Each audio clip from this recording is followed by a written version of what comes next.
Hello, everybody, and welcome back. I've got on the phone with me. It's another edition of Inside the Headset and head coach of Christian Brothers High School, head coach Thomas McDaniel. How you doing, Coach McDaniel? I'm doing great. How are you doing? I'm doing excellent. Friday night, you put your team on the field and competed you competed against White Station, came away with a victory. I'll let you take it from there. Yeah, it was a good win for us. I mean, first game, obviously, a win's a win regardless. I think with the amount of youth that I told you we were going to have on the field, it was kind of a concern. We probably played about as well on defense as we could possibly play, considering we were short one cornerback to an injury. We had another corner that hadn't been starting off fall camp, so that was a concern for us. Just defensively, I can't say enough about how well the game plan came together. Proud of the kids for trusting the plan. I think probably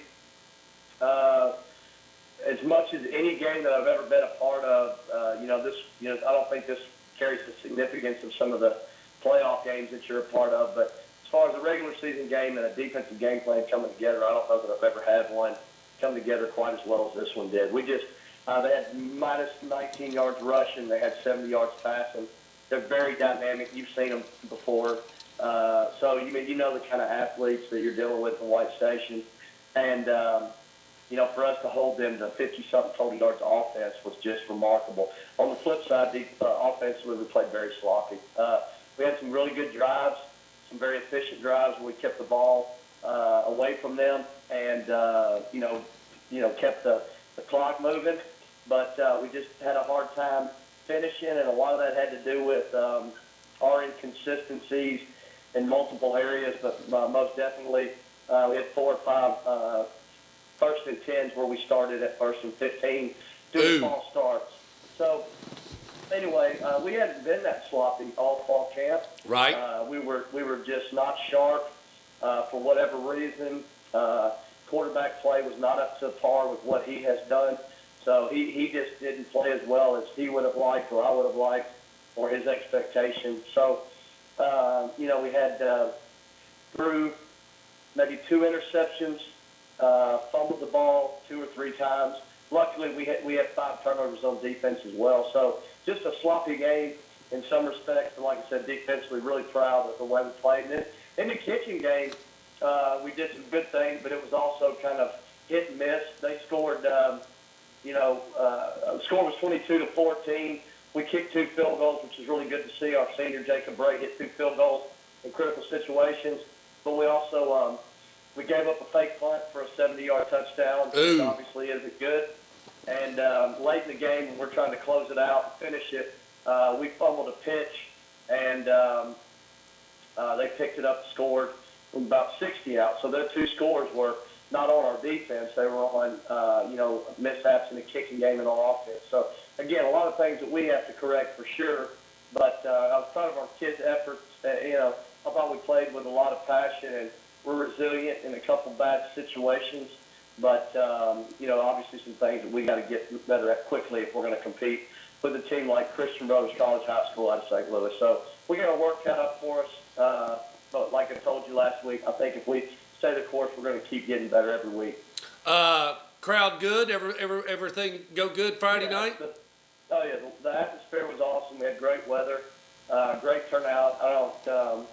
I'll have to send you a picture, I guess. But, you'd have to show me if there's a better student section in the state. Our student section rival anybody.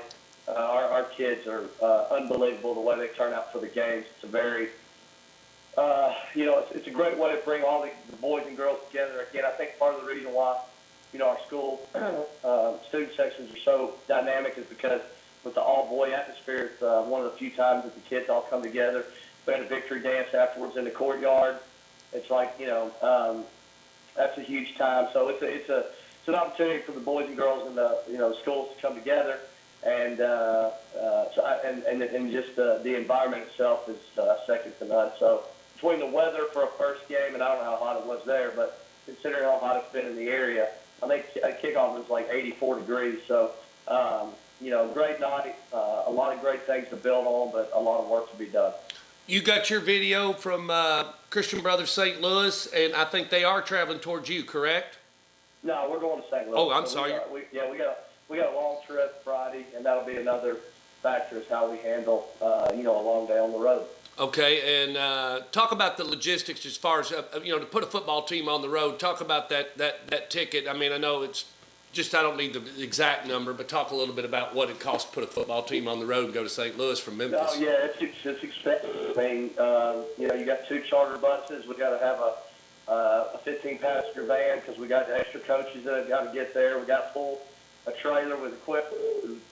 So I mean, you're just that alone. You're talking about 4 or 5 components that have got to get to the get the 5-hour trip to the stadium, and then we're going to have breakfast here at school. We're going to walk through at Southeast Missouri State, have a snack there to Arnold, Missouri, about 30 minutes south of St. Louis, and have a pregame meal, plus have a postgame meal. You're talking about 120 people when you include players, coaches, and staff. So, it's a lot of food, a lot of time to prepare, and then obviously the most important part is just getting there and playing the game. So when you talk about getting all the equipment, headphones, training tables, sideline systems, all the stuff that goes into that, it's it's quite an undertaking, but it'll be good experience for them.